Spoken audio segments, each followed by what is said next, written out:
Assalamualaikum warahmatullahi wabarakatuh. Kami dari kelompok 1 akan menjelaskan tentang materi teori produksi dan aplikasi teori produksi yang akan dijelaskan nantinya dengan teman-teman saya. Yang pertama yaitu dengan saya pribadi, Ananda Putri dengan BP 2053-2001. Yang kedua oleh Dwi Siva Putri Aditya dengan BP 2053-2003. Yang ketiga oleh Nanda Kairanisa dengan BP 2053-2005. Yang keempat oleh Olivia Fristi Arfianda dengan BP 2053-2007. Ekonomi mikro, materi tentang teori produksi. Di sini akan dibahas yaitu pengertian produksi beserta fungsi produksi.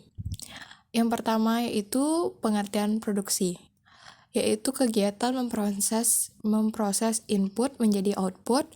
Yang kedua, produsen dalam melakukan kegiatan produksi mempunyai landasan teknis yang di dalam teori ekonomi disebut fungsi produksi, atau hubungan di antara faktor-faktor produksi dan tingkat produksi yang diciptakannya, yaitu dari Sukirno 2005. Yang kedua yaitu fungsi produksi. Yang pertama yaitu suatu persamaan yang menunjukkan hubungan ketergantungan atau fungsional antara tingkat input yang digunakan dalam proses produksi dengan tingkat output yang dihasilkan. Yang kedua yaitu fungsi produksi secara matematis. Di sini kita dapat melihat yaitu rumus dari fungsi produksi.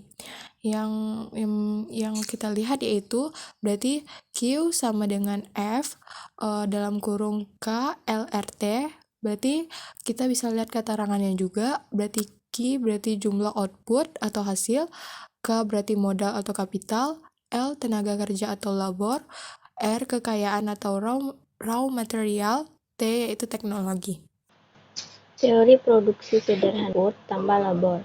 Q, FC dengan satu input variabel tunggu of diminishing satu macam input atau labor tambah sebanyak satu unit, sedangkan input atau output sampai input yang pada mulanya akan semakin banyak pertambahannya, tetapi ketika tertentu produksi tambahan semakin menurun dan akhirnya akan mencapai law of diminishing return, hukum yang menyatakan berkurangnya tambahan output dari penambahan satu unit input variabel pada saat output telah mencapai maksimum.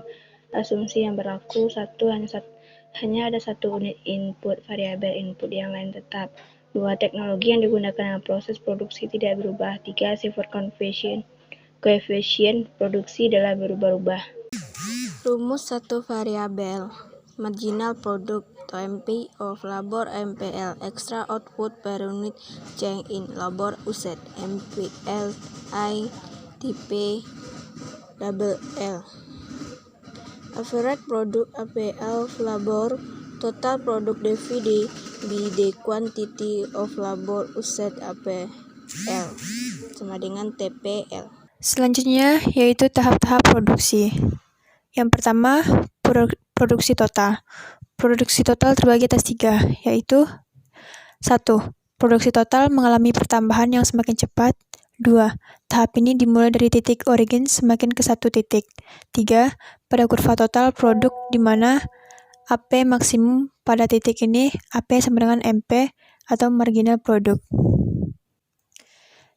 Yang kedua, produksi total naik, terbagi atas 2. Yang pertama, produksi total pertambahannya semakin lama semakin kecil.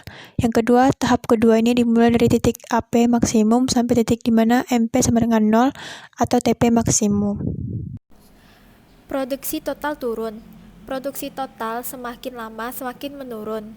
Tahap 3 ini meliputi di mana MP negatif. Yang pertama yaitu inflection point, titik belok, yaitu di mana slope lereng kurva total mulai berubah. Yang kedua, faktor produksi tetap, yaitu input faktor produksi yang jumlahnya tidak dapat dirubah dan segera mengikuti perubahan output. Yang ketiga, faktor produksi variabel, yaitu input yang dapat mengikuti perubahan jumlah output yang dihasilkan. Ini adalah teori produksi dengan 2 input variabel, di mana jika upah tenaga kerja dan pembayaran per unit terhadap penggunaan modal diketahui, Maka bagaimana caranya perusahaan meminimumkan biaya dalam usaha untuk menghasilkan output pada suatu tingkat tertentu dapat diketahui. Produksi dengan dua input variabel. Di sini ada isokan yang berarti suatu kurva yang menunjukkan berbagai kombinasi input faktor tenaga kerja atau L dan modal atau K dapat menghasilkan sejumlah output yang sama. Yang pertama yaitu cenderung ke arah titik origin, yang kedua di daerah yang relevan mempunyai slope atau lereng negatif, yang ketiga antara kurva isokuan yang satu dengan yang lain tidak pernah berpotongan. Marginal rate of technical substitution atau MRTS, daya substitusi teknis marginal DSTM. MRTS menunjukkan jumlah input modal atau K yang harus dikorbankan oleh produsen untuk memperoleh tambahan satu unit input tenaga kerja atau L, agar tetap berada pada isokuan yang sama untuk mempertahankan output yang sama. Selanjutnya yaitu isocost atau isocost. Menunjukkan berbagai kombinasi atau gabungan input faktor tenaga kerja atau L dan input modal K yang dapat dibeli dengan sejumlah anggaran atau pengeluaran tertentu, sehingga persamaan garis isokuan adalah C sama dengan WL tambah RK. Penjelasannya, C sama dengan total cost untuk memperoleh sejumlah L dan K tertentu, L sama dengan jumlah input tenaga kerja atau unit, W sama dengan tingkat upah atau wage per unit tenaga kerja, R sama dengan biaya penggunaan modal per unit. Selanjutnya yaitu keseimbangan produsen secara grafis.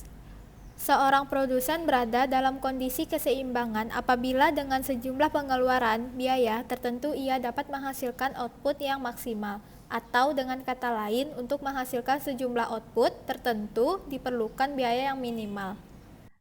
Lanjut ke materi aplikasi teori produksi usaha tani. Di sini ada materi yaitu produksi yang terdiri dari teori, fungsi, dan efisien. Yang pertama yaitu definisi produksi. Produksi adalah usaha menciptakan dan meningkatkan kegunaan suatu barang untuk memenuhi kebutuhan.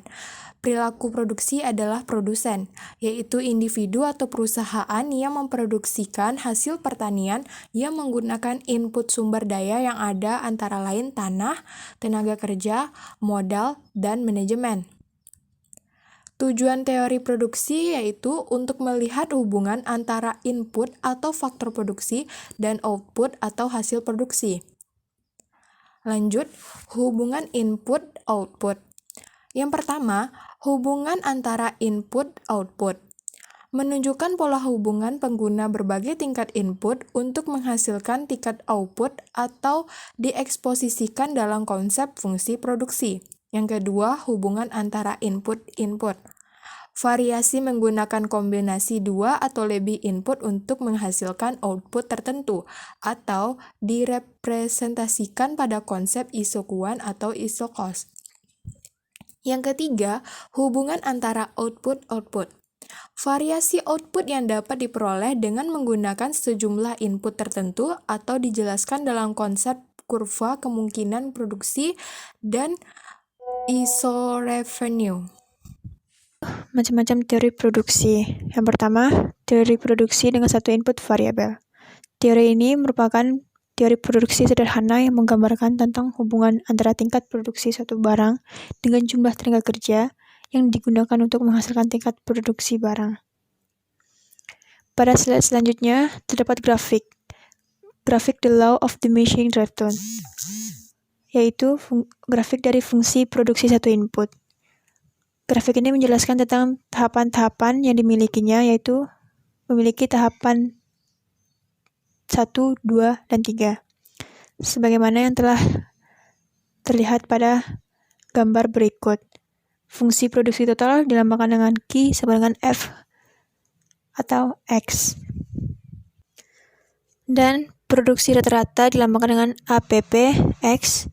Kemudian produktivitas marginal dilambangkan dengan MPP, X.